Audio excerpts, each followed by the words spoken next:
اقوام متحدہ کی پناہ گزینوں کی ایجنسی کا کہنا ہے کہ وہ وسطی افریقی جمہوریہ میں تقریباً 19,000 مسلمانوں کو محفوظ مقامات پر پہنچانے کی کوشش کر رہی ہے۔ اقوام متحدہ کی ایک ترجمان کے مطابق عیسائی ملیشیا کے ہاتھوں قتل ہونے سے بچانے کے لیے ان کے پاس صرف چند فرانسیسی اور افریقی امن فوجی ہیں۔ ریڈ کراس کی بین الاقوامی تنظیم کے مطابق وسطی افریقی جمہوریہ میں حالات دن بدن بدتر ہوتے جا رہے ہیں اور ہلاکتوں، لوٹ مار اور جنسی تشدد کے واقعات میں اضافہ ہوا ہے۔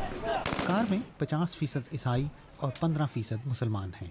جو مسلمان خاندان 400 میل کا سفر طے کر کے کیمرون کی سرحد پر پہنچتے ہیں انہیں راستے میں عیسائی جتھوں کا خطرہ رہتا ہے جو سڑکوں پر ناکے لگا کر انہیں روکتے ہیں۔ ان کی حفاظت اب افریقی اتحاد کے امن فوجی کر رہے ہیں۔